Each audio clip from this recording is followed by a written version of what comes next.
Since September the 11th, America has seemed locked into its war on terror. One might believe that American diplomatic horizons stop at the suburbs of Baghdad or Kabul. But while focusing on the vestiges of the World Trade Center, the country is secretly preparing for a new conflict. An undeclared war, but one that is the top priority for the intelligence community and the White House. Ahead of Al-Qaeda, more important than the quagmire in Iraq, the Chinese threat, America's new war.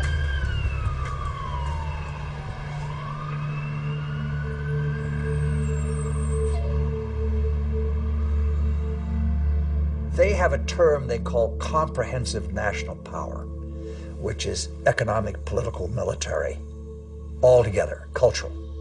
And they say this is the essence of China. This is the time for China to rise. Our time has come. This is the Tang Dynasty again. We are a great power. We are a world power.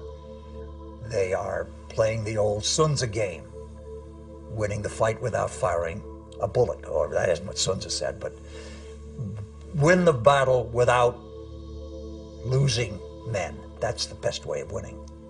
And I think they're very conscious of this, but they're willing to fight.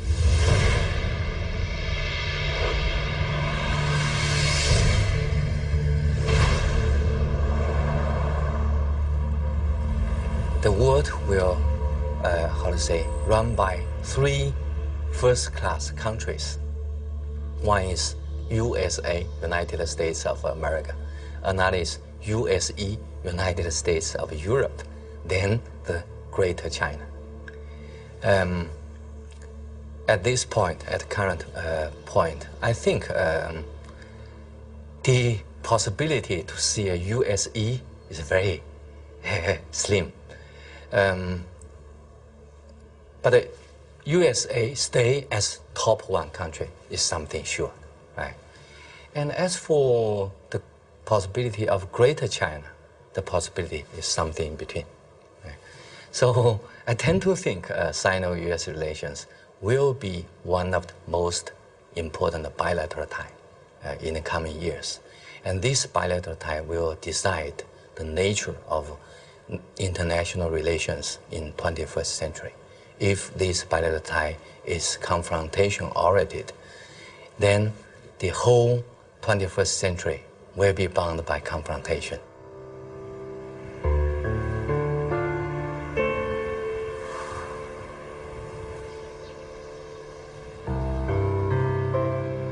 Kinmen Island, the actual frontier between the two giants, and where the ultimate confrontation may take place. This little island belongs to Taiwan, but it is only 2 kilometers from the Chinese coast. From here, one can see the inaccessible banks of Fujian province, where hundreds of ballistic missiles point at Taipei.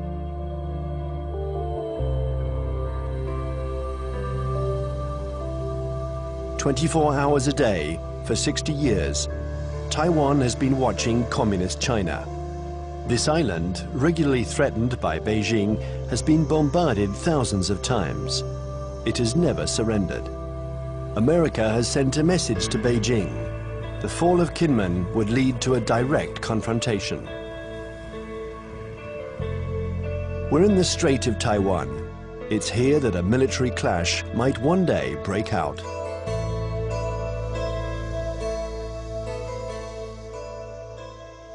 Taiwan is one of those emotional hot-button issues, the way Jerusalem is to Palestinians and Israelis, the way Kosovo was to the Albanians and Serbs. And for most mainland Chinese, Taiwan is rightfully a Chinese province.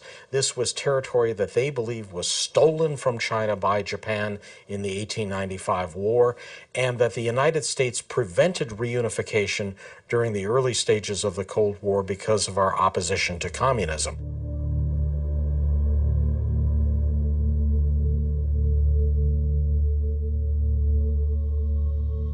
In 1996, here in the Straits of Taiwan, China and America engaged in their biggest military standoff. The ongoing elections in Taiwan annoyed the regime in Beijing. So the Chinese army decided to launch huge military maneuvers to test the Americans' reaction.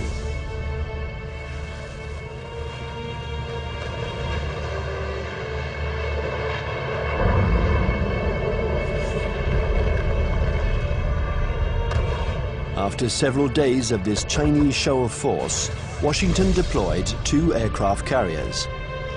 It was the first time the two countries came face to face. For several days, there was extreme tension between the two nuclear powers.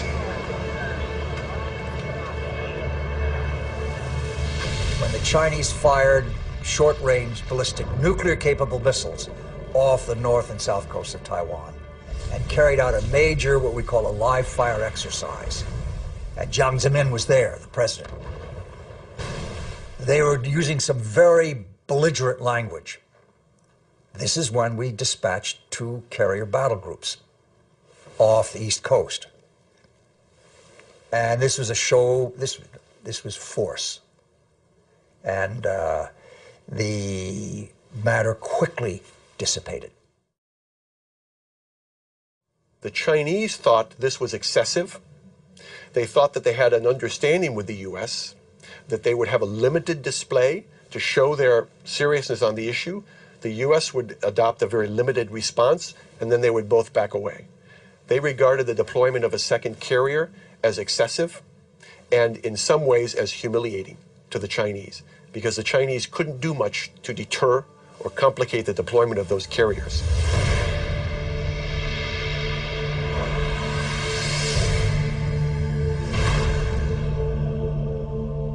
我知道美国真正的 I know this story well, and I can tell you that the truth is very different from the American propaganda. I was there in 1996. The Americans had promised to send an aircraft carrier to Taiwan for Election Day to protect Taiwan. But actually, the only American ship near Taiwan was the electronic spy ship Bunker Hill. And it was more than 200 nautical miles away. And the first American aircraft carrier was 600 nautical miles from Taiwan. So the truth is that the Americans announced that they were coming, but they kept their distance. They wanted at all costs to avoid any incident, and they didn't dare approach our army.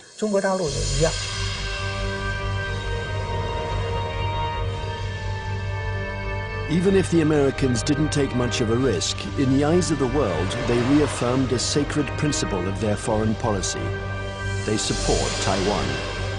And they will continue to do so, regardless of China's growing power. I think believes Taiwan is very important for a number of reasons, not to mention the fact that it's our 8th largest trading partner, our 6th largest market for agricultural goods. It's one of America's most important sources of high-tech semiconductor products. Even though they're imported to the United States via China, they're made in Taiwan. But that, of course, isn't the only thing. The real reason I think America has a commitment to Taiwan is because Taiwan is a democracy.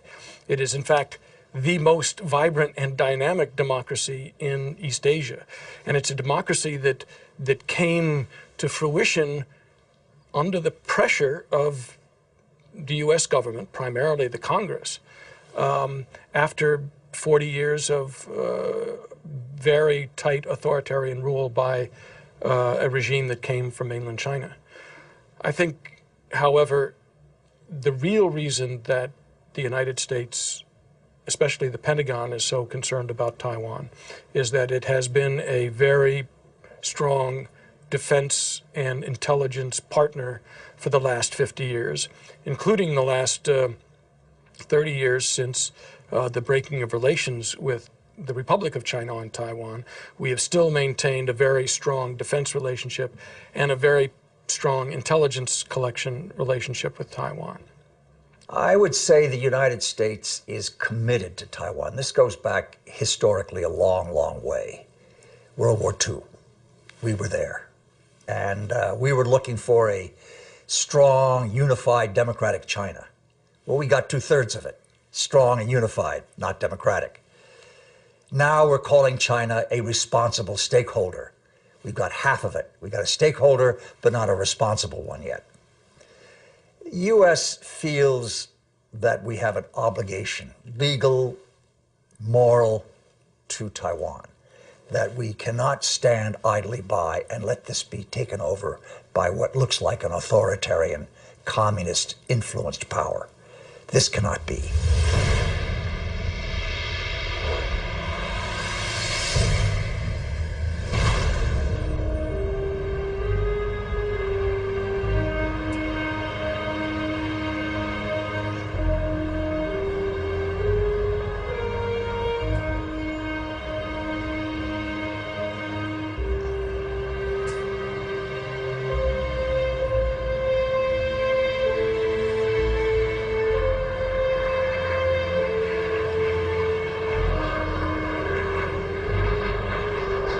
Taiwan, an island of 23 million inhabitants, 250 kilometers from the Chinese coast, is today the most explosive strategic issue between China and the United States. Taipei, the capital, flaunts its economic success. It is one of the biggest centers in the world for the electronics industry. A modern city, free, young, and always noisy. In 1895, Taiwan was invaded by Japan. 50 years later, after the Japanese defeat, peace treaties returned the territory to China, a China which was then in the midst of a civil war between Mao's communists and Chiang Kai-shek's nationalists. When the battle turned in Mao's favor, General Chiang Kai-shek, aided by the Americans, took refuge in Taiwan with his soldiers.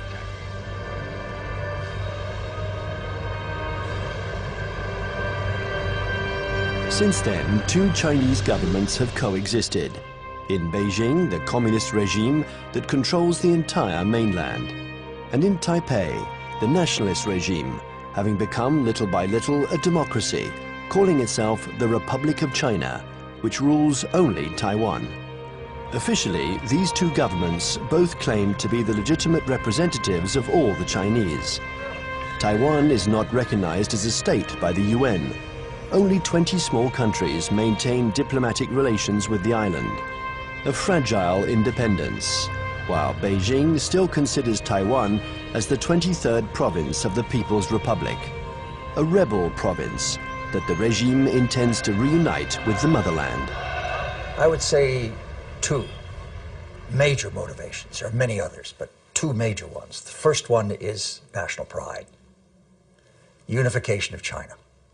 They are committed to this. This is a strong emotional drive in China. And you don't downplay it. It's real. It's powerful. The second is strategic. They know through history, if Taiwan is in unfriendly hands, that China is very badly affected. If you turn the globe around, and if you were the Navy commander of the Chinese armed forces, then you will see the only way to protect my coastline is to extend our defense and power projection capability far away from our territory. Why I need to do that? Because the economic center, financial center, education center, production center of today's China is all on the coastline. So the Navy's mission is to make sure that nobody touched this so I can continue to grow. To go out, you have a big stone right there. You can go other places, but there is a stopper, a stone blocking your way, and that's Taiwan. Now, Taiwan depends on the outcome of elections that could change its executive power, and stock market risks that can endanger its economy. Beijing, nevertheless, has understood that whatever the mood on the island, especially when it is favorable to political reconciliation, the strategy must never change. Imperturbable, the communist regime continues. On one hand, to offer Taiwan favorable business privileges on the mainland. On the other hand, it regularly reiterates its military threats. If the Taiwanese are too insistent about their desire for independence, they're going to have to fight for it. Whatever Taiwan's political tendencies, Beijing's position doesn't change one iota.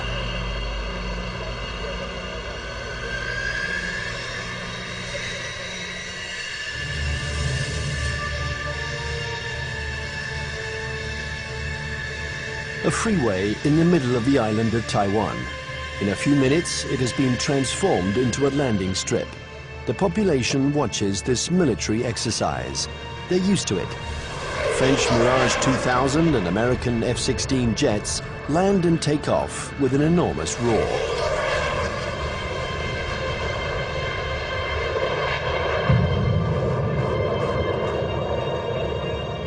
Faced with the uncertainty of American support, Taiwan organizes its own defense.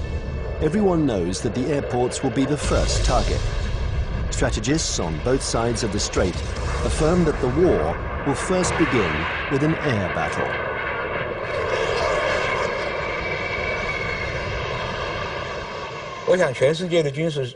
I think that experts the world over know that it's very difficult to succeed with an invasion. We still remember Normandy. In a strait like ours, it's what's in the air that will make the difference. And we've always tried to keep a strategic advantage over China, our air superiority. But with the Chinese missiles, this equilibrium has been put into question.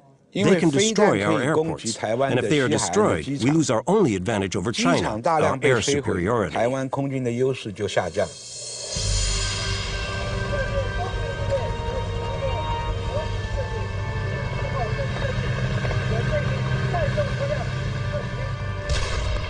Taiwan's military power is concentrated in its air force, but also in special ground forces. They are training to face the Chinese People's Liberation Army. In the event of a conflict, they expect elite Chinese troops to parachute onto the island to attack strategic targets. Every Taiwanese people here knows that when the war comes, Taiwan is going to take the first bullet. We are going to take the first bullet, and probably we're going to take the bullets continue for about 2 weeks until a month, until that the United States coming. And there's no way that U.S. will come here to fight a difficult fight. If they really want to get involved, it's better for them that to wait when the Taiwanese people, we are wearing down the Chinese elite troops and give them the huge number of the sacrifice. And then the U.S. can come in and clean out the battlefield and win an easy fight. Everybody in Taiwan knows that.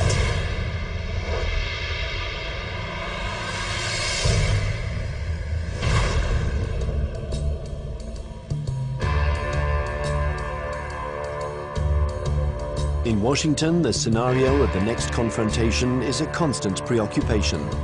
They know that Chinese military power has increased significantly. But how the Pentagon will react in case of a new Taiwan crisis remains a mystery.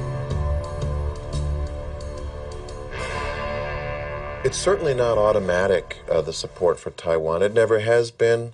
The United States has always maintained a policy of so-called strategic ambiguity, in which neither Beijing nor Taiwan can know clearly what the U.S. response might be under any given set of circumstances. I think that 10 years later, from 1996, the missile crisis in the Taiwan Strait, to 2007, we would approach the Taiwan issue with a little bit more caution. We would approach the Taiwan issue with a lot more caution. What this means, I think, is that we would be probably resupplying Taiwan by air. We probably would put a active duty military contingent on Taiwan rather than risk putting our ships in harm's way. Coming away from this crisis, the U.S. has concluded that I think there's been problems in what they've concluded. The U.S. has concluded that the Chinese were somewhat intimidated by the U.S. deployments, and that in fact they now know the U.S. is very determined to use force if necessary to ensure peace and stability in the Taiwan Strait. In fact, however, I don't think the Chinese were all that intimidated by the deployment of the carriers. What they were is it strengthened their resolve to acquire capabilities so that they won't be intimidated in the future.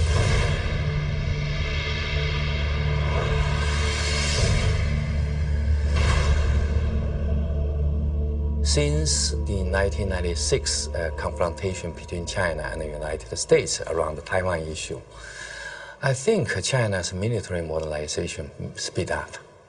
And people saw some achievements, right? Now China owns J-10. That's the typical third generation fighter. And that made China is the third country that can independently produce the third generation firefighter. I think that's a strong signal to the US side, what achievement on military modernization on PLA side. If China's own terminal objective is trying to so-called unify Taiwan by using force to take over, I think their military capability is good enough. But I don't see that, because they're increasing their military budget over the last decade, almost every year, 2 digits.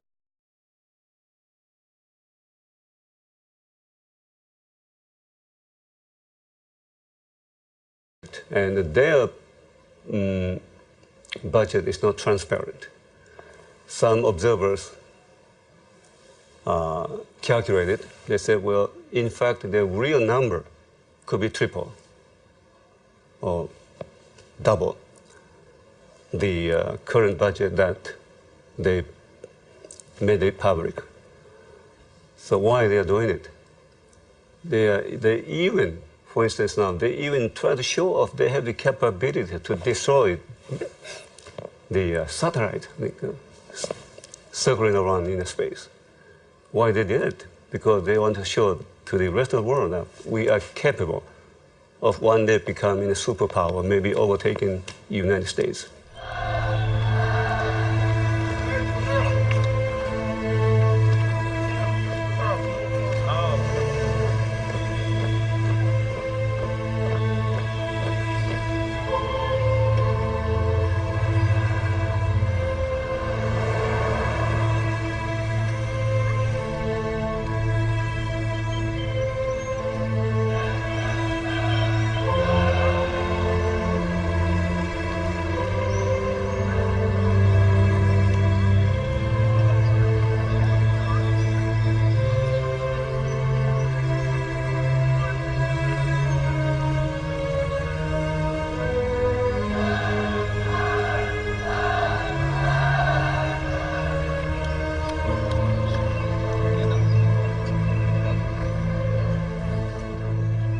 Frankly speaking, the status quo balance of power is still strongly in favor of the United States. But the situation of balance of power is under change. And I think time is on China's side.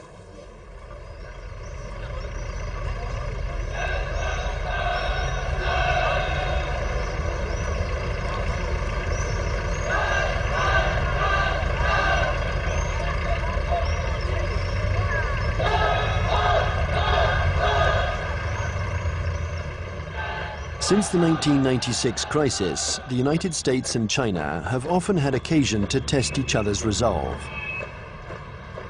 Small conflicts, sometimes public, sometimes secret, that can be understood today as a pattern of confrontations between the two powers. On May 7th, 1999, in the midst of the Kosovo War, NATO bombed the Chinese embassy in Belgrade. 3 Chinese people were killed. NATO claimed it was a military error. CIA had apparently furnished the wrong maps. In answer to this provocation, the Chinese organized mass demonstrations in front of American embassies.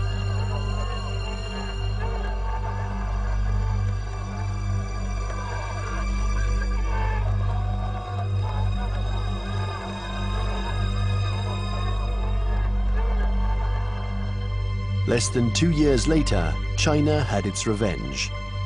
The 1st of April 2001, an EP-3 took off from its base in Japan. It's a spy plane that flies regular electronic surveillance missions along the Chinese coast.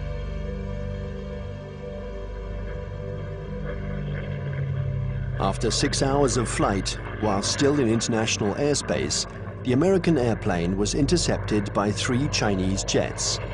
This had been going on for some months. The Chinese planes came within a few meters of the American plane, a little game that the pilots were used to. One of the Chinese pilots was Wang Wei, and the crew of the EP-3 knew him well. He had already shown through his past interceptions of U.S. aircraft that he was willing to take some very serious risks in coming very, very close to U.S. aircraft. They knew him well. Smart Alec, hot dog we call him. He's in the thing and screw you, and Sam, he comes up like this. Well, he comes a little bit too close. And the Chinese, again, the propaganda apparatus turns on, and they say, our plane deliberately turned, hit his plane, and it crashed. Your fault. And we said to China, that defies the laws of physics.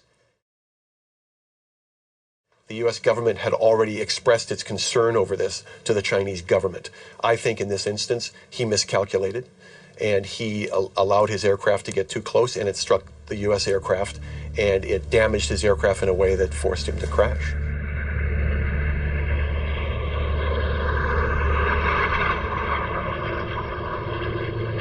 The Chinese jet plunged into the sea. Its pilot was declared missing. The EP-3 was seriously damaged. It was forced to make an emergency landing, but the closest airstrip was a Chinese military airbase. The airplane succeeded in landing there, but it was now in Hainan, and the crew was immediately taken prisoner. Our air crew is immune to PRC jurisdiction. For the next 10 days, China and the US would perform a diplomatic ballet, each accusing the other of responsibility for the accident. Beijing refused to liberate the crew. This bought time for their military experts to inspect and dismantle the American airplane, which was jam-packed with secret defense equipment. Oh, they got the equipment from the plane, and they studied it and took all these things from it. Yeah, they got something. But I mean, it's no big deal. Finally, 10 days later, a letter from the US ambassador apologized for the death of the Chinese pilot, and the crew was freed. What was left of the EP-3 was loaded onto a huge Antonov transport plane. Direction, the United States.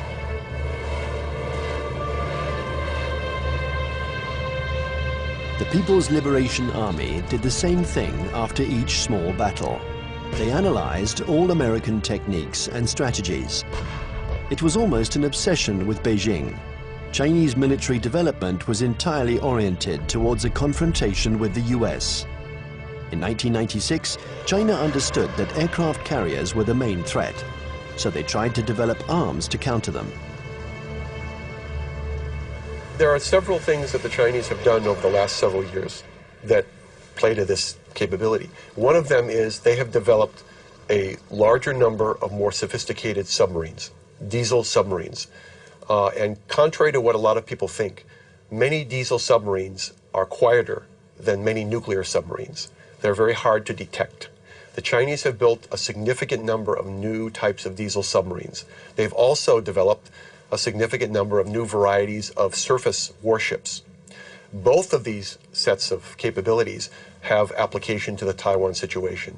And the Chinese have deployed the submarines in some instances to areas well beyond Taiwan. They've deployed them around Guam, which is now becoming an area of increased U.S. military presence in the Pacific. They've shown by doing this that they have the capability to deploy submarines into far deep water areas. And obviously, this becomes a potential concern to any carrier battle group commander who wants to bring a carrier up close to Taiwan. We saw last October 26th, our carrier battle group, the Kitty Hawk, was in the waters in the vicinity of Okinawa. And all of a sudden, there emerged right in the middle of the carrier battle group, a very modern Chinese submarine that nobody had seen, nobody had heard. It came up within a few miles of the Kitty Hawk itself. And we know that this submarine is equipped with very advanced torpedoes, and that if it wanted to, it could have sunk our carrier. The Chinese know we are dependent on two things militarily in Asia. Number one, satellites. Number two, aircraft carriers. They have demonstrated to us they can take out each one. Will they ever do that?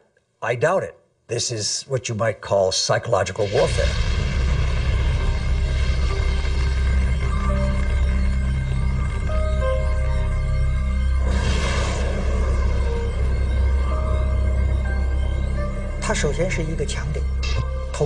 Satellites are an American strong point.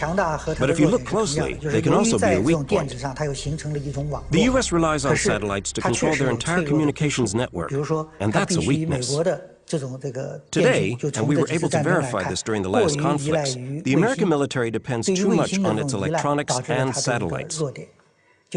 This dependence reminds me of the Greek legend.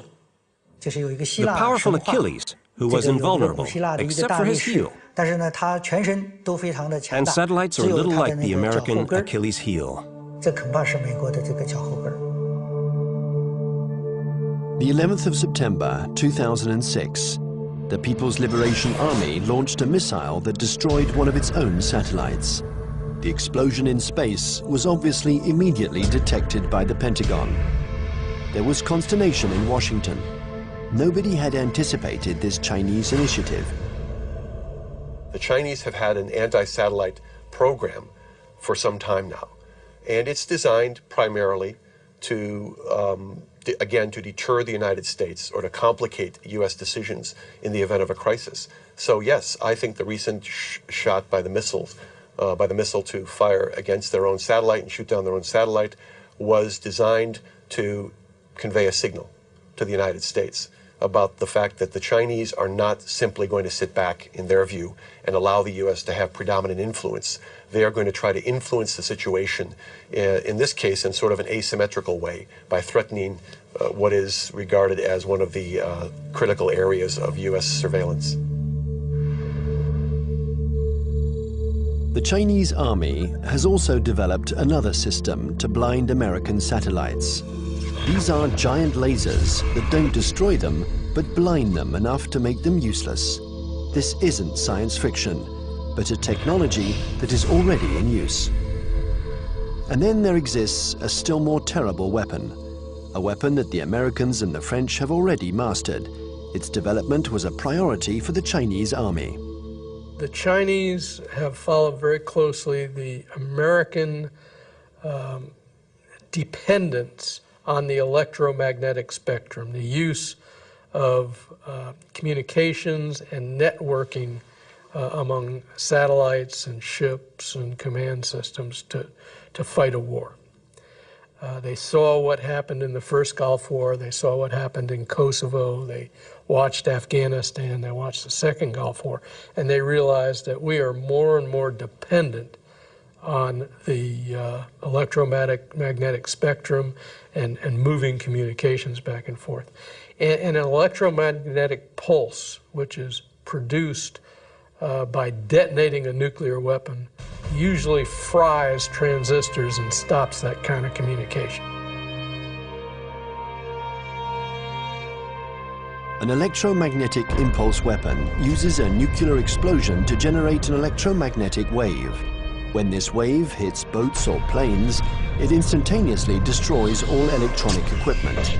No one dies, provided they are far enough away from the nuclear explosion. But the American battleships, totally dependent on electronics, would immediately be disabled. The Pentagon report described a nuclear detonated or nuclear generate EMP. I asked people in Pentagon, why don't you say they have conventional generated EMP? They say, we don't want them to know whether we know them.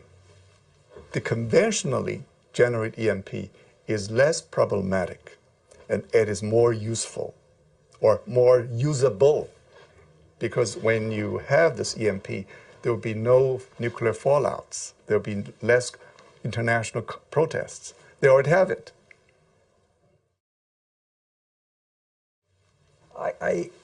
Yes, it is like shooting down the satellite, getting the submarine under the aircraft carrier, EP3 incident off Hainan. It is, look, we mean business. You pay attention to what we're doing.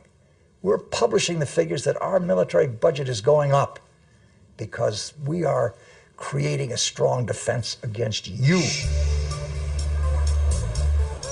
China's developing power isn't only military. The regime has understood that it has to make use of every citizen, every business, every organization in its confrontation with the United States. An arms race wouldn't make sense against Washington. It's a war to control energy, the media, culture, and raw materials. And facing an America that overconsumes, that is deeply in debt, an America weakened by its own excesses, China counters with its best weapon, its breathtaking economic growth. The new threat isn't the classic military threat, direct confrontation between one country and another. Today it's no longer guns against guns, airplane against airplane, or tank against tank. Confrontation takes many forms, in many different areas. For example, in finance or the media, there can be attacks in all these areas. The object of these new kinds of conflicts is the same as in a conventional military confrontation, forcing the enemy to accept certain conditions. It's still war, but war today goes beyond this military domain. It's what we call an unrestricted war. One has to learn to decode the battles in this new war. Sometimes they are small events that seem harmless at first. Thus, on February 27th, 2007, the main American stock indexes plunged. Paris had just lost 3%. New York is in an uproar. The cause of this mini crash began with a tornado that originated on the other side of the world, in Shanghai. Suddenly, and with no apparent reason, the stock market there lost 9%, and it took the whole planet down with it.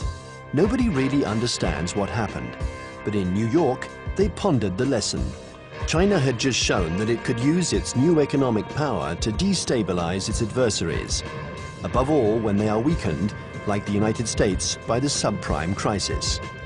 Beijing uses economy in several ways. First, by influence.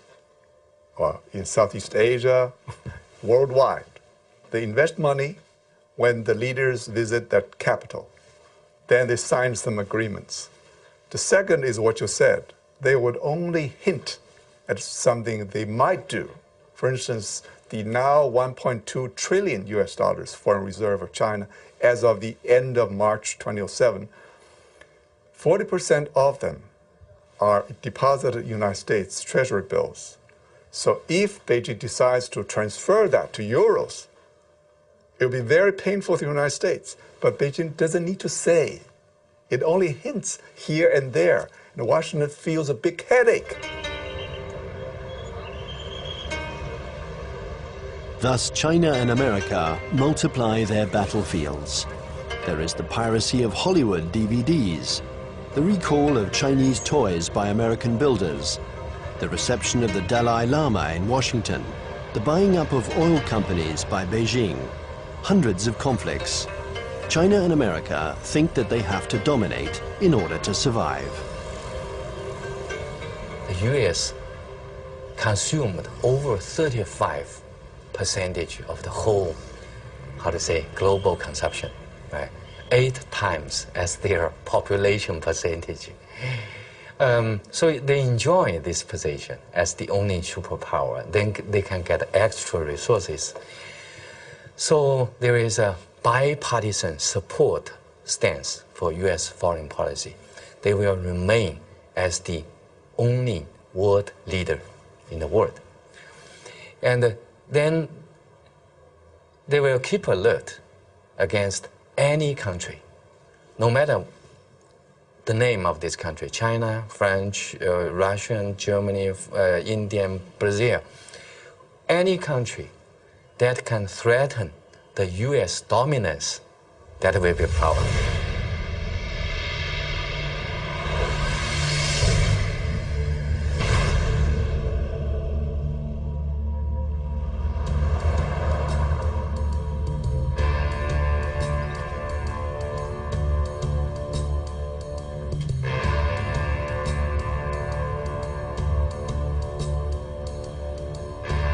In Washington, China has become the major preoccupation of every administration. China is a competitor in the realms of economics, media, and technology. World hegemony is no longer measured by the number of nuclear warheads.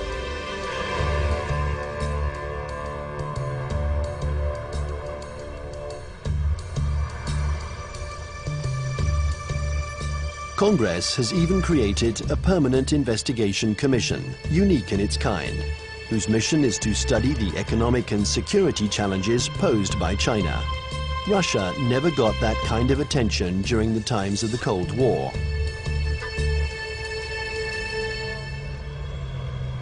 There is a global plan from China. They have two. One was started in March 1986, called the 863 program, and one in March 1997 called the 973 program. The first, the 863 program, called the Torch Plan, was a global plan designed to gather and bring to China dual-use technologies that could be used to improve China's technological base and economy and industry while improving its military capacity. And it's an organized thing, you know. Each industry every year from the central government gets goals and targets and objectives and gets told to send people out and go do that. So it is organized, and it's not perfect, but it's organized. And the 973 plan is a parallel designed to improve their capacity in basic research and innovation. People in the States pay too much attention to China. So there are some oversensitive on China. Then this oversensitive leads to a lot of, over-exaggerate conclusion. So that's no good to find the real fact. I think the real fact is that the economic power of China is still far ahead of, far lack of United States, not to mention military power.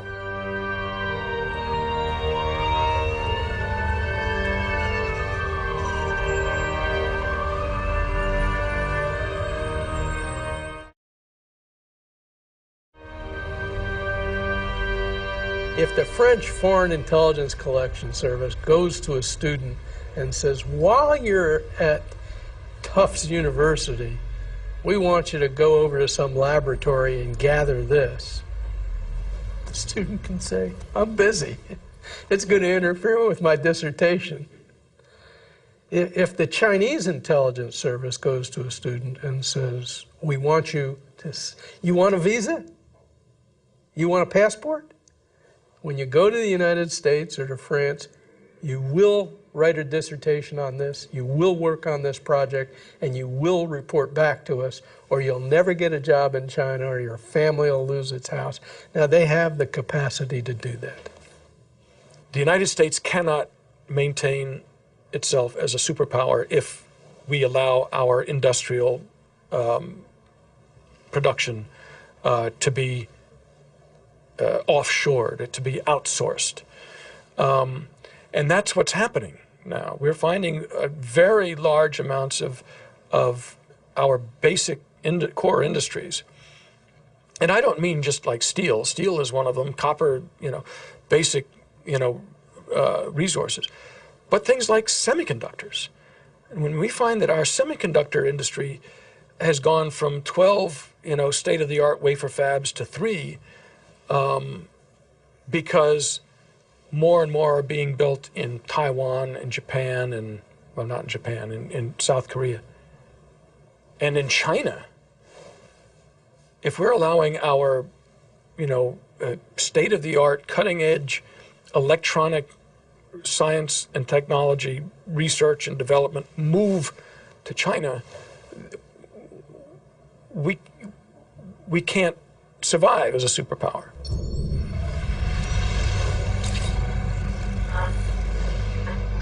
This technological war culminates in cyberspace. China and the US have armies which are developing cyber soldiers who spy on or attack each other's computer networks.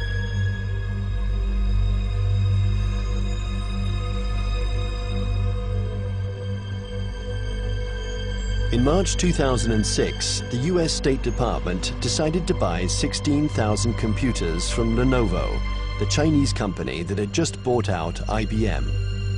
Some of these computers were meant for networks that circulate secret defense data. Larry Wurtzel and his commission intervened to stop the delivery.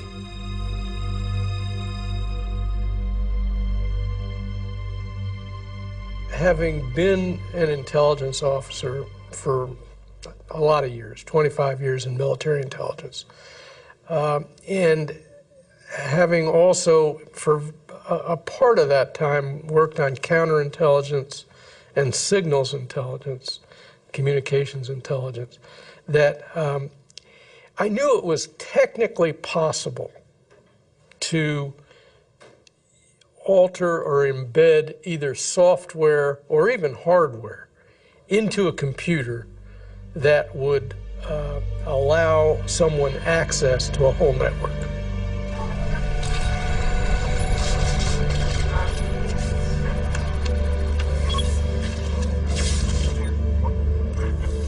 The entire Bureau of Export Controls of the Department of Commerce was attacked and shut down by, turns out, hackers from China. The State Department itself lost a bureau and all its computers by hackers from China. The National Defense University of the United States had its computer systems shut down, and the Naval War College had its computer system shut down. Other computer systems, government computer systems, have been attacked. And I think General Cartwright, the commander of the U.S. Strategic Command, has recently testified in front of Congress about this. So I knew these things were going on. There's more going on that we learn about on the Commission because we do have access to classified information. I can only say that in many cases, the United States knows these attacks are coming from China and knows that they're coming even from specific organizations in China. But I can't go into the details on who. The war on the internet is as old as the internet itself. And one can't say that this was a Chinese invention. In America, the CIA and NASA employ 25,000 people to work on the internet. They have the largest internet surveillance and listening centers. So it's true, war exists on the internet. The war has begun without a single missile being fired, without the world noticing. The war has begun in all of these new technologies. Many civil technologies also have military applications. This is especially true of the entire electronics industry and the internet. They're new battlefields in an unrestricted war. The media, finance, business, all these are included. It's a war because there is real antagonism, and both parties try to take advantage of their adversary. It's a new form of war, the unrestricted war.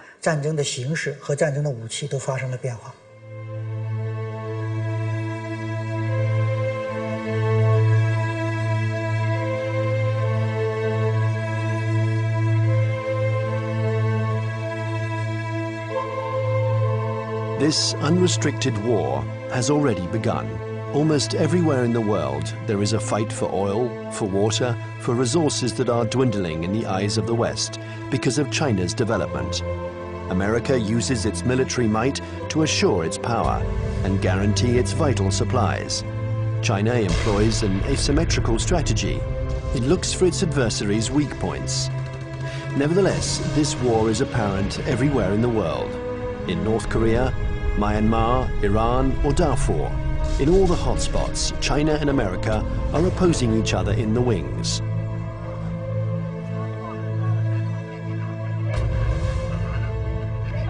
Remember the words of Deng Xiaoping: there cannot be two tigers on the same hill.